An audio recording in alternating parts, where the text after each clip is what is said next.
Buenas tardes, mi nombre es Natalia Porta López.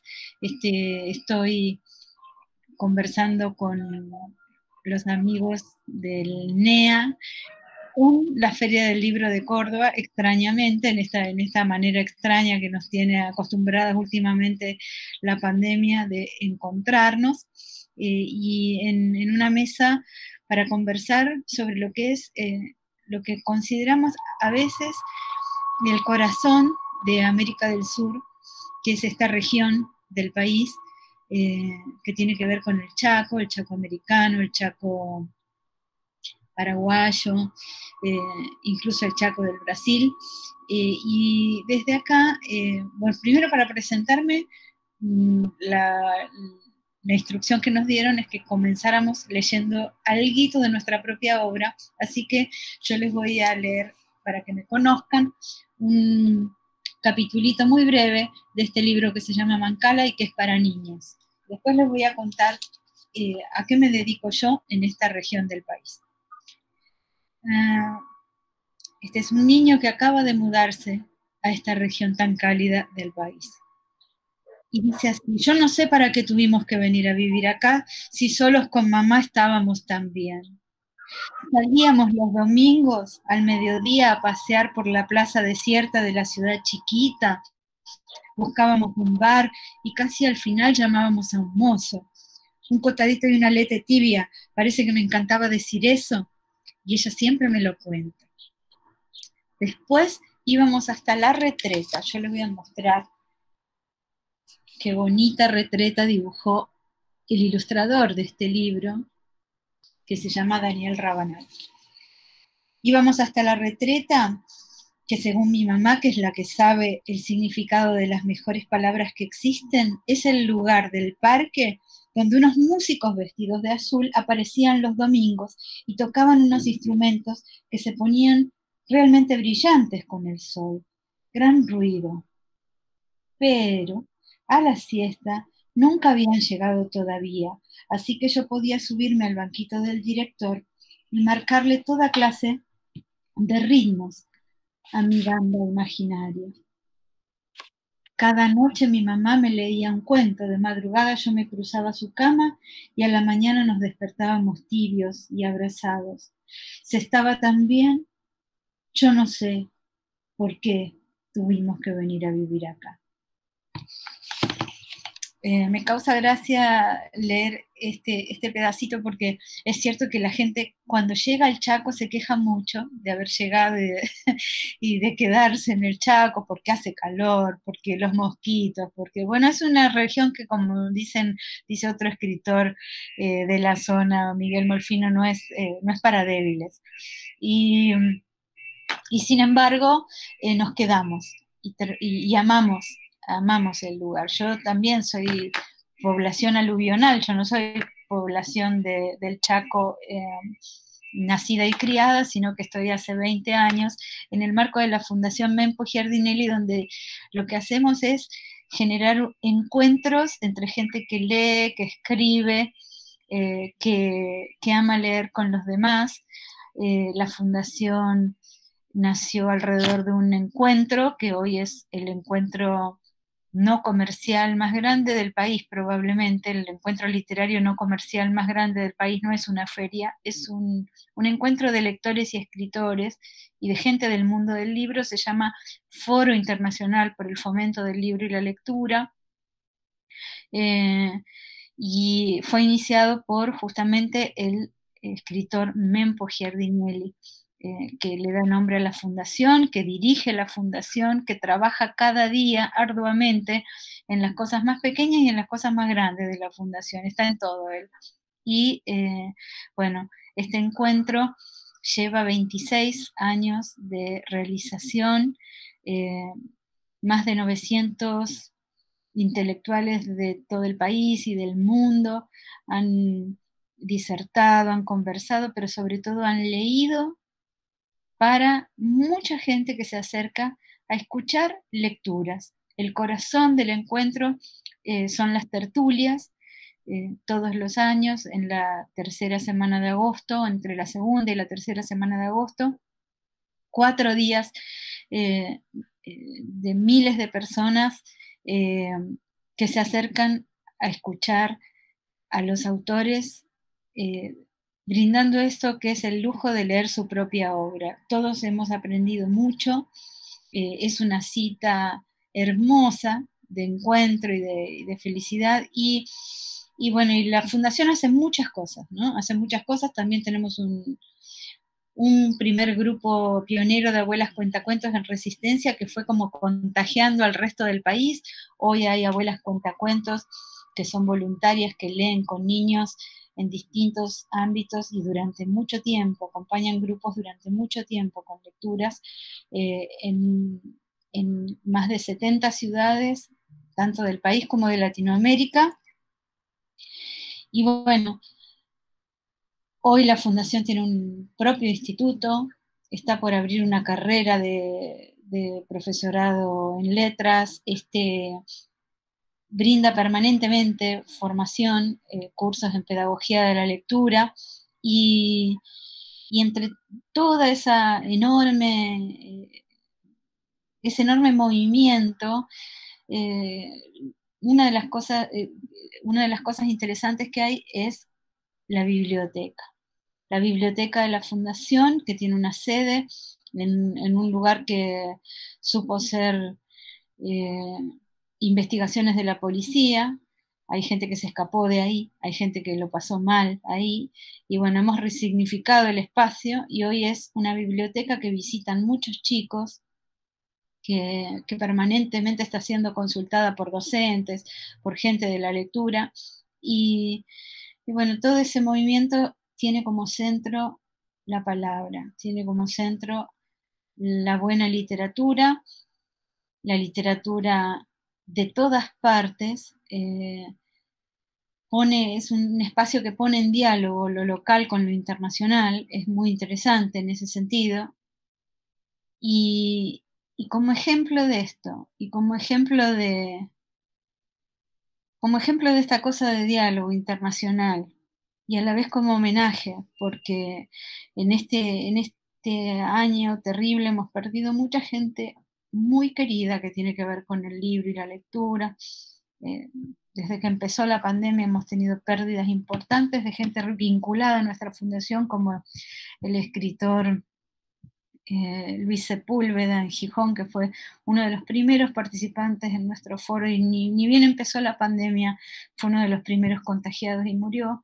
Durante este año también, así como contaba de este diálogo que existe, eh, bueno, nuestros amigos autores son de todas partes, no solamente de Gijón, de España, también los que son de nuestra tierra, y los que no son aluvionales, que son más que nacidos y criados, cuya familia a lo mejor ha padecido incluso eh, la parte más terrible de la historia de nuestra tierra, de la que podríamos conversar, seguramente hablará después el compañero David. Eh, en uno de estos foros tuvimos la suerte de poder escuchar leer a Juan Chico. Juan Chico es un escritor muy joven, pienso que era un escritor muy joven y que nos lo quitó el COVID, con una realización enorme también, con su propia fundación, con sus propios objetivos. Me imagino que David hablará de él. Yo lo único que voy a hacer, porque es alguien a quien respeté y quise mucho, voy a presentarles, voy a compartir con ustedes lo que fue su participación en nuestro foro, que fue un lujo, que fue un lujo que valoró mucha gente, por eso después lo invitaron de muchos otros lugares a leer su obra, y quiero recordar eso en estos días, alguien de nuestra tierra que lee palabras de nuestra tierra. nosotros los pueblos indígenas históricamente fuimos invisibilizados a través de la lectura. Entonces hoy poder hacernos visibles con esa misma herramienta que por muchos años intentó invisibilizarnos, y también por esa herramienta de la literatura que por muchos años negó nuestra existencia o creó imágenes y subjetividades acerca de nosotros, hoy de empezar a escribir y decir realmente quiénes somos, dónde estamos y qué queremos y qué proponemos. Esta poesía se llama Soy Napalpí. La larga noche de la mañana de Napalpí.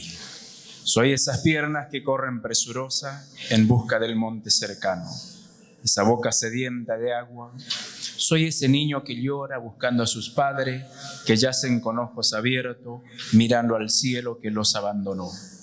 La larga noche de la mañana de Napalpí. Soy ese silencio que busca hacerse escuchar, ese pájaro herido que busca su nido que hoy ya no está. La larga noche de la mañana de Napalpí. Soy el reclamo trunco de Gómez, Machado, Maidana, Dominga y otros tantos que ya no están. La larga noche de la mañana de Napalpí me atrapa junto a esos quebrachos añosos, junto al cardal, junto a los lapachos y a ese mapí que no quiere ser olvido. Soy Napalpí, soy memoria, soy recuerdo, soy presente, soy esperanza, soy grito de libertad, soy Napalpí.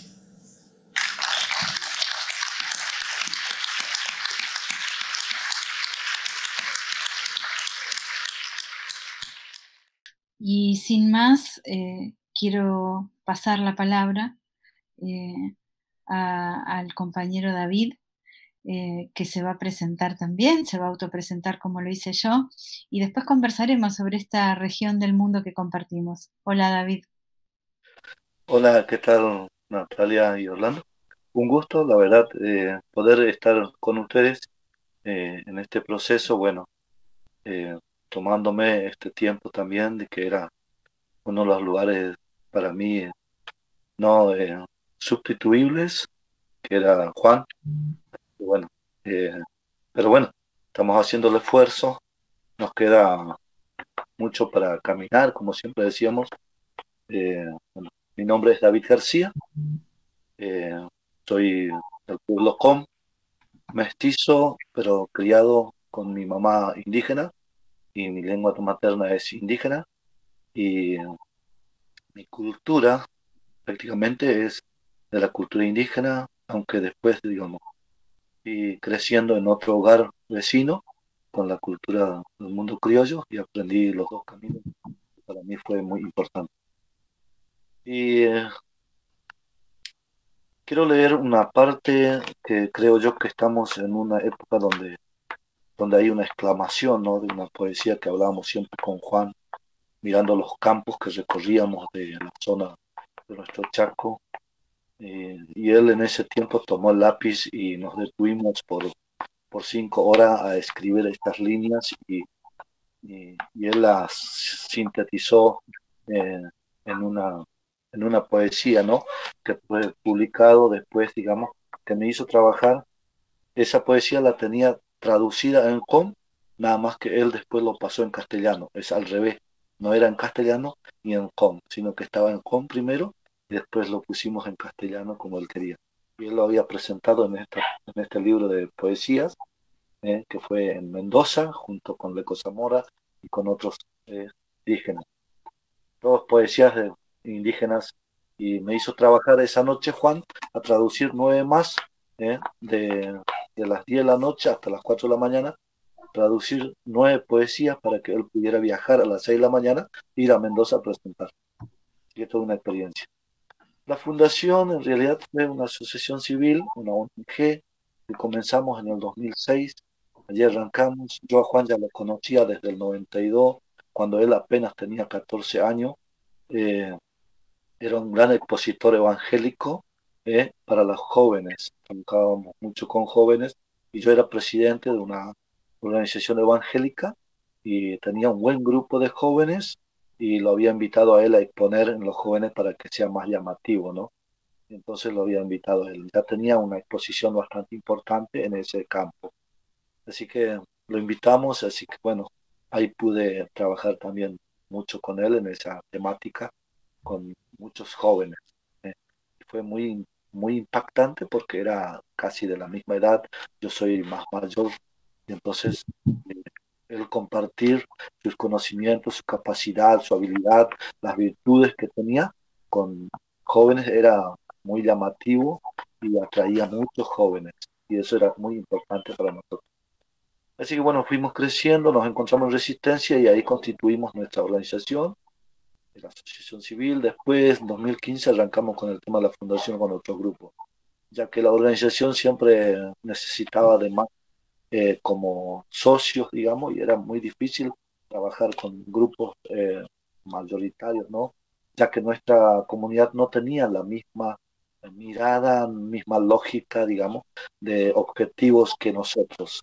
Con Juan pensábamos otra cosa, no era esto, digamos, de lo que es el asistencialismo del Estado o de lo que proveía el Estado. No, nosotros queríamos abrir otro camino, otra brecha, era nuestro pensamiento. Entonces, en eso estábamos y muchos de los nuestros hermanos no estaban muy al tanto de esto. ¿eh? Por eso quería compartir esto que decía, a mi madre tierra, bajo la sombra de tus árboles hemos caminado. Hoy esa sombra ya no está más. Hasta el agua de tus ríos hoy se han vuelto turbia. Los frutos del monte ya comienzan a escasear. Los pájaros en lo alto ya no vuelan en libertad. Se ha enmudecido el grito de los animales. Hoy mi madre está llorando.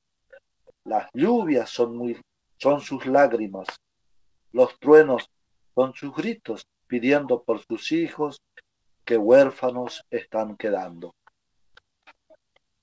Esto comparto esto porque viendo hoy por hoy nuestro Chaco, en lo que está padeciendo de la sequía, nuestro río mismo, que está padeciendo, y para mí, digamos, eh, es repensar en esto, porque siempre nosotros tratamos de repensar en estas cosas y revivir, ¿no? El espíritu de nuestra cosmovisión y poder salir adelante.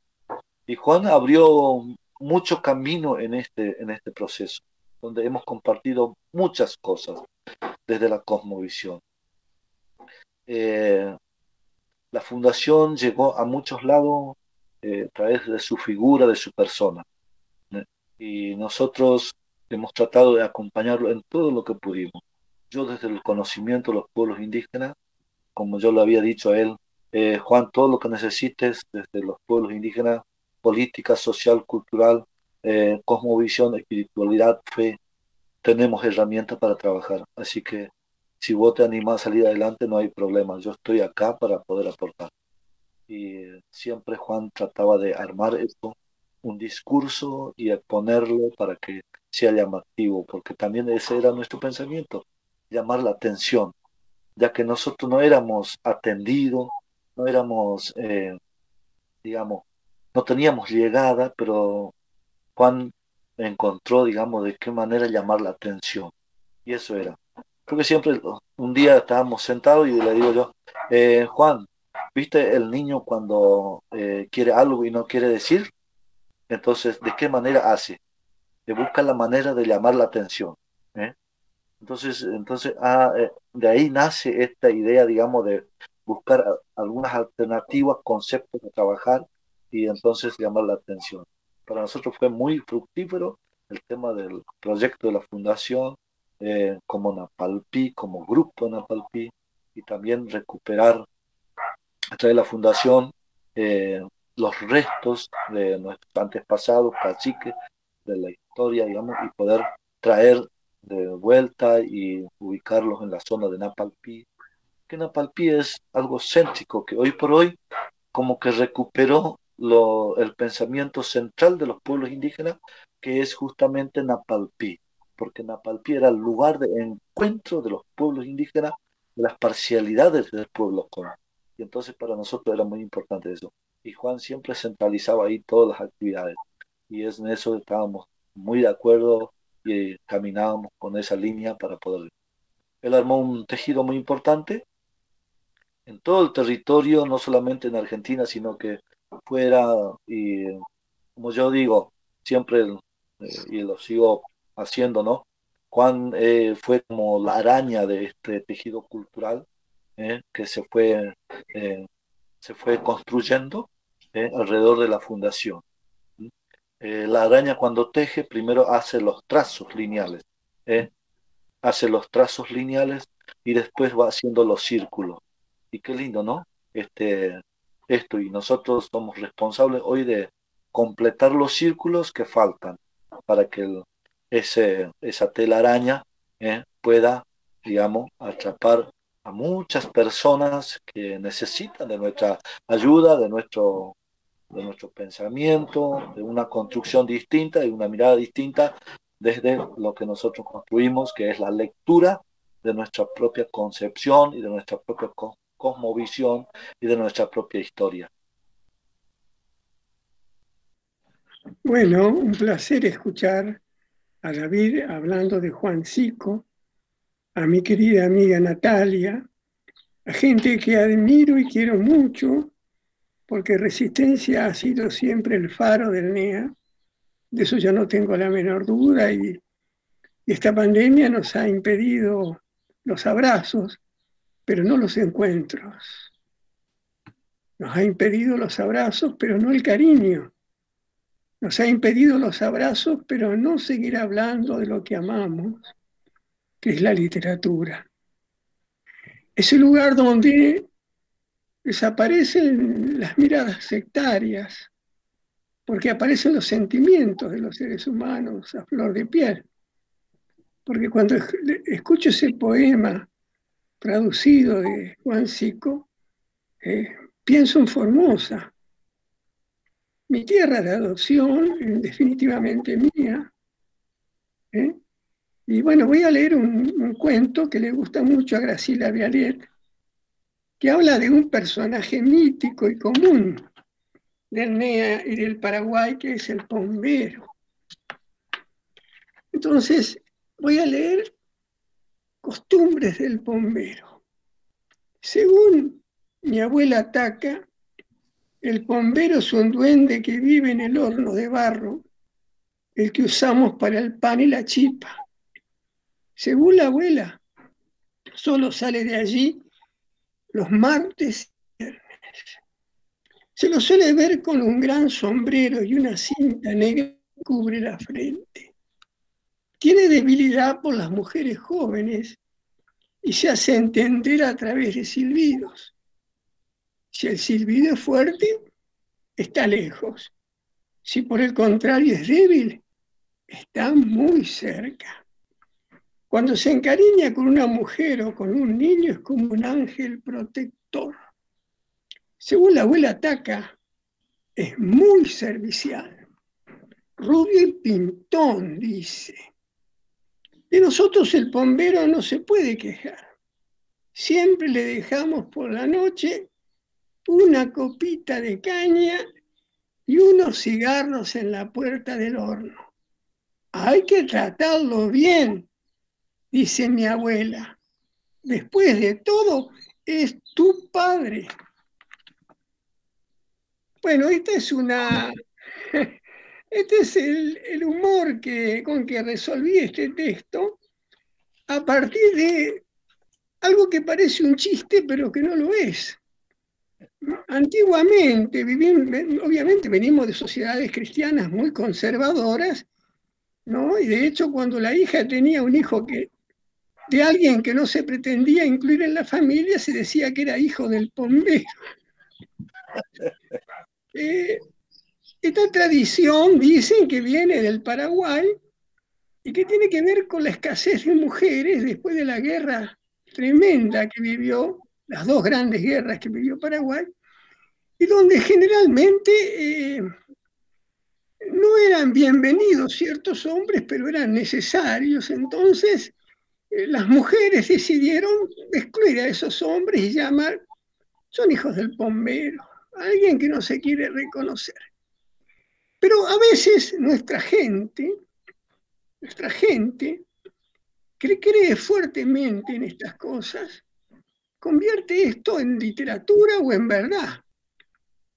En Formosa, Juan Carlos Pignocchi escribe un libro que se llama Tratado de Pomberología. Fíjense, Tratado de Pomberología, donde recoge historias alrededor de esta figura del pombero. Y curiosamente descubre que en una comisaría de resistencia, eso fue publicado en el diario El Territorio, le tomaron una declaración en los años 60 a una mujer que dijo que su hija había sido raptada por un pombero. Lo interesante es que eso aparece como noticia. Y lo triste es que efectivamente hay un acta de denuncia donde la mujer firma al pie que está de acuerdo en lo que ha hecho el sumariante, ¿no? Digamos, el hombre que toma la información. Pero en realidad el mito del pombero ha servido también para encontrar lugares comunes y distracciones comunes, ¿no? Yo siempre digo que estos mitos sirven hasta un determinado tiempo y que a veces, como ocurre a veces en algunos lugares, estos mitos y leyendas sirven para tapar realidades atroces.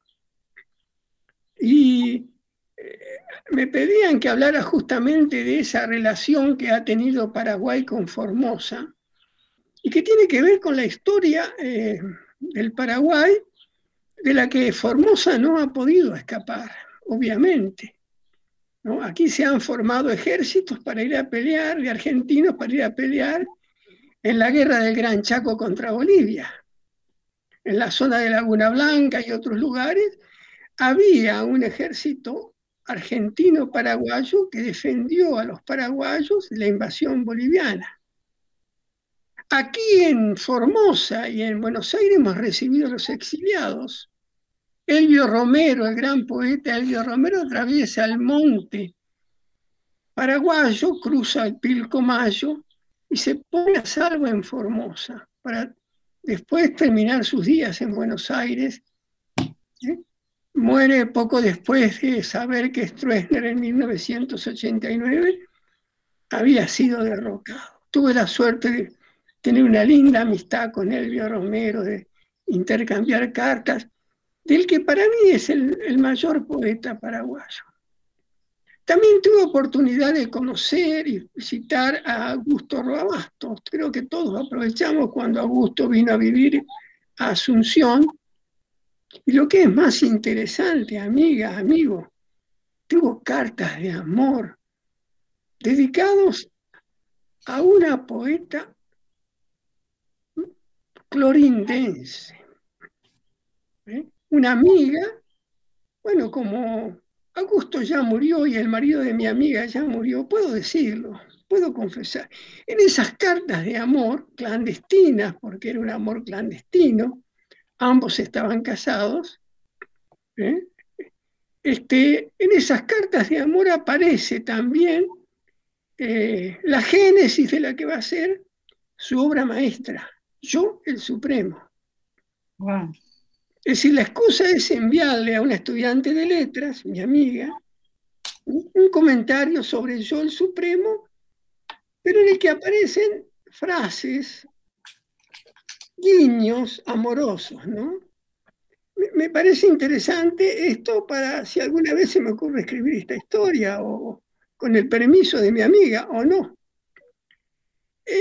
Podemos decir que con Paraguay, Paraguay y Formosa son un territorio común y con una impronta que tiene que ver con el modo de asumir el poder, el modo de persuadir, el modo de instalarse entre la gente, muy parecidos. Es decir, pero también es cierto que Formosa es diversa, como lo es el Chaco. Y no me gusta nunca establecer generalidades, ni cuando hablamos tampoco de las mujeres y de los hombres. No podemos decir las mujeres o los hombres. Hay personas y personas y hay lugares y lugares. Hay actitudes y actitudes. Yo vivo, por ejemplo, en el Colorado, y aquí me encontré con una población importante de inmigrantes europeos, descendientes de inmigrantes europeos, algunos vivos incluso, con los que tuve la suerte de establecer algún tipo de diálogo. Podemos decir que el Colorado se parece más a Las Breñas o a Charata o a algún otro lugar del Chaco que al resto de Formosa. Este es el sur formoseño, ¿no? Que tiene mucha afinidad cultural y cercanía comercial con Chaco. Hay también una Formosa del oeste, ¿no? A partir del centro-este, en la que prevalece, digamos, la influencia salteña, y donde los grupos originarios se han distribuido de otra manera. Y hay también una Formosa, obviamente, de origen guaraní. Bueno, para ir un poco cerrando esto, ha sido para mí muy agradable esta invitación de la Feria del Libro de Córdoba y este encuentro virtual con gente que quiero y admiro. Podríamos estar toda la tarde hablando, pero a lo mejor quedamos algunos minutos para establecer algún tipo de diálogo o pregunta. Me quedé pensando, Orlando, Sí, esto que decís, ¿no? Se parece también a la estructura social formoseña y paraguaya, se parece un poco en haciendo esa generalización antipática, se parece un poco más a la de Corrientes también, que tiene también esa raíz más guaranítica. Pero bueno, estamos como transidos por todas estas lenguas, estas cosmovisiones, y siempre pienso que se convive bastante bien, y que probablemente ayuda pensar en una provincia que no hemos nombrado todavía, pensar la suerte que tuvimos de tener que Horacio Quiroga decidiera instalarse también en Misiones cierto. y escribirnos de la manera que nos escribió, ¿no? Porque después, como todos estamos como tratando de dialogar con esa obra, pero como que armó como un río escritural, y probablemente levantando mucho de lo que veía de pueblos originarios, Exacto. la naturaleza, ¿no? Pero bueno, no hemos nombrado todavía Misiones, y me parece que es importante también incluirla en este panorama del NEA que estamos tratando de dar. Y vivimos muy no sé si el resto del país sabe, en contacto que vivimos con Paraguay, qué sé yo, no sé, ayer yo participé en la feria, también virtual, pero de Encarnación, ¿no? O sea, permanentemente hay una circulación dentro de la región, que yo creo que podemos en este momento pensarla como una región cultural, no sé qué les parece. Sí, desde luego. Desde luego, pero también yo, fíjate qué notable, ¿no? Porque acá incluso se habla mucho del guaraní, se defiende el guaraní. En mi Universidad Nacional de Formosa va a haber digamos, una carrera corta sobre guaraní. ¿Qué pasa con las otras lenguas? Sigo, tal vez lo hago como entrerriano que llega a un lugar y me pregunto, ¿qué pasó que no aprendimos el com, el wichí? ¿Qué pasó con las lenguas vivas? No con la lengua guaraní adoptada por criollos y blancos. Porque ese guaraní no es ya el guaraní de un pueblo originario, sino, como dice Eduardo Galeano, la lengua del vencido adoptada por el vencedor. Fíjese qué imagen y qué descubrimiento el de Eduardo Galeano, ¿no? Eso no ocurrió nunca, que el vencedor adopte la lengua del vencido. Solamente los romanos, cuando adoptaron la cultura de los griegos y la religiosidad, pero no la lengua, porque la lengua es un acto, es un hecho muy profundo.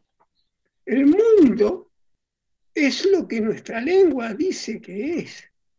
Entonces, cuando un paraguayo, un correntino, un formoseño hablan en guaraní, habla la lengua, una lengua que tiene 7.000 años. Pero la gran deuda sigue siendo el cuón, el wichí, la de mis hermanos, con que viven a pocas cuadras de mi casa. Y he aprendido 2 o 3 palabritas de ellos. Y me sigue doliendo esa indiferencia. Me dolió muchísimo cuando los incidentes hace unos años en la primavera o las represiones en el Chaco. ¿No? Y no, lo digo porque para mí lo que hizo Juancico y lo que ha hecho la Fundación de Mempo con estas banderas, esa hermosa bandera que se ve detrás de David, ¿no? Es la verdadera bandera de la libertad, ¿no? Porque hoy, curiosamente, se ha llenado de libertarios que quieren cortar todas las libertades.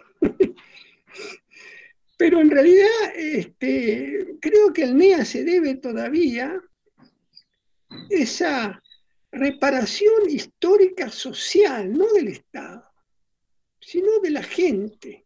No sé qué dice David. No, y así es. La verdad que, bueno, muy interesante lo que compartías, porque acá donde vivo, en Resistencia, según mi suegra, era correntina, y ella, digamos, tenía ese relato del bomberito. El hermano de ella tenía el casal del bomberito en su casa en Buenos Aires, mi suegra. Así que, y también, digamos, acá una vecina mía que dejó su casa porque le molestaba el bomberito. Ese- Así que nosotros, bueno, nosotros lo conocemos también, digamos, desde nuestra cosmovisión. Tenemos a ese personaje, digamos, pequeño, sombrerudo, Aronak, así le decimos nosotros, Aronak. Ese es el nombre del bomberito. David, tenés tanto para enseñarnos, tanto para enseñarnos.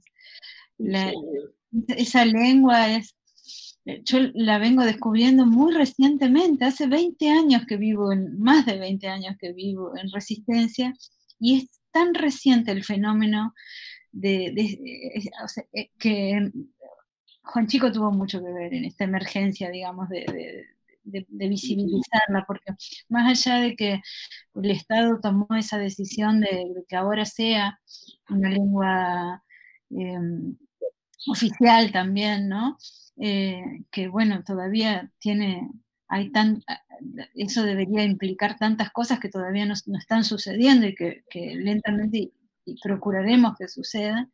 Pero además, o sea, tiene que ver con cómo vivimos con eso. Yo ahora conviví bastante con los chicos de la escuela Cacique Pelayo y es hermoso cómo ellos recuperan todo eso.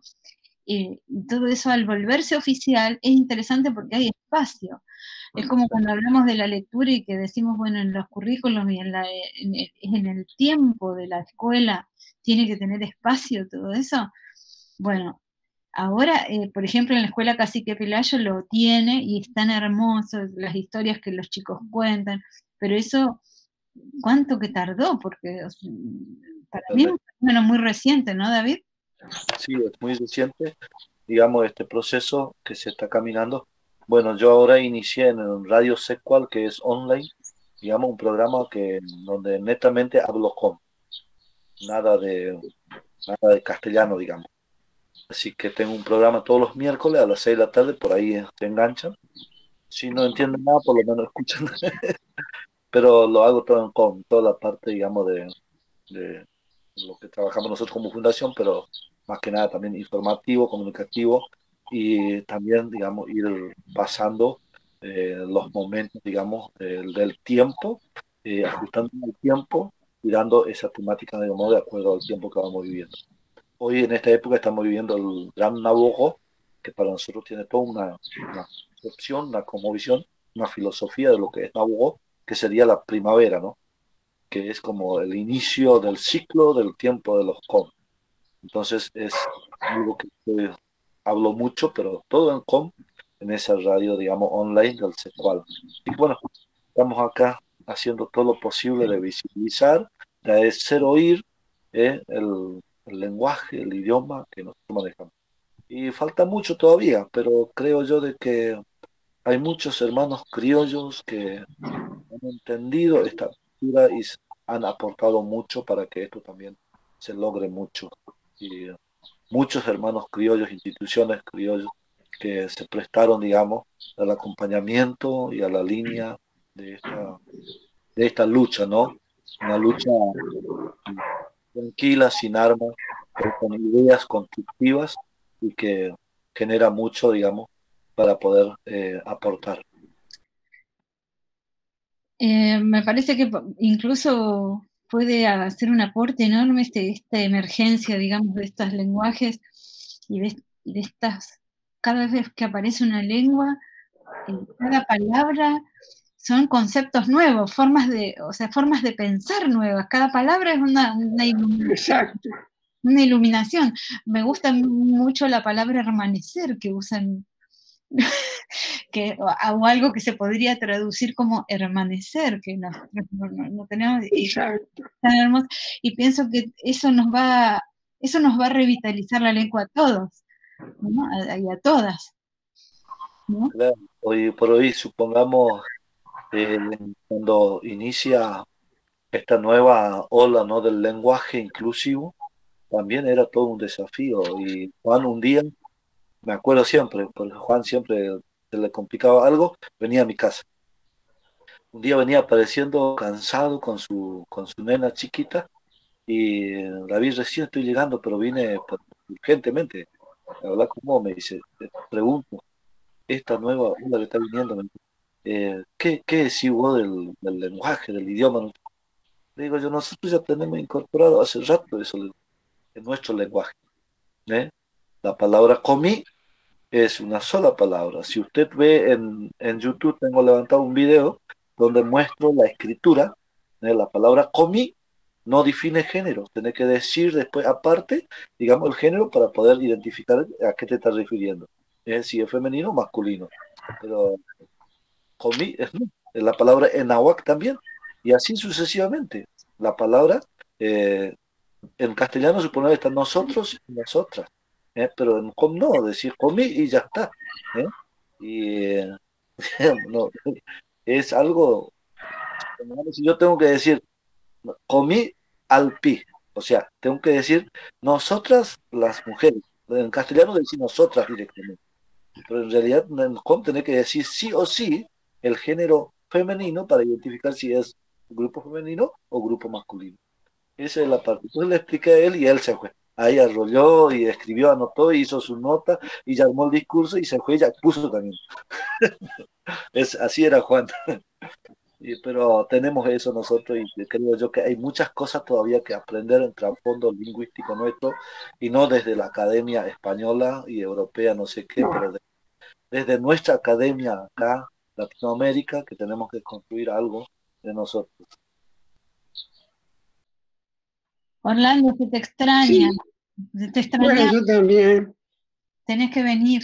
Sí, sí, claro que sí, estoy necesitando ir, todavía hay muchas dificultades acá, mucha burocracia para viajar. Tengo que viajar a Resistencia, tengo que ir a conocer a un bisnieto que ha nacido hace 4 meses. Imagínate si es importante para mí Resistencia, si es importante esa palabra, ¿no? En todos los sentidos. Y yo estaba pensando respecto a que hablábamos del lenguaje inclusivo y siempre me lo preguntan, ¿no? Digo, a mí no me asustan los lenguajes, a mí me asusta la ignorancia. A mí no me asustan los nuevos lenguajes porque los lenguajes... Y otro concepto es que la lengua es una construcción que se hace en el uso. Cuando el hombre empezó a usar la lengua, nació la lengua. No está en ningún lado, no está en los diccionarios de la Real Academia. Cuando desaparece un pueblo, desaparece la lengua.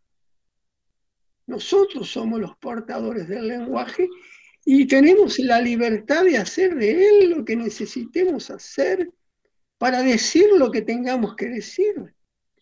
¿Eh? Esa es una actitud poética y necesaria de cada ser humano. Los poetas nos han dado el camino, la libertad de tensionar la palabra hasta que diga lo que tiene que decir.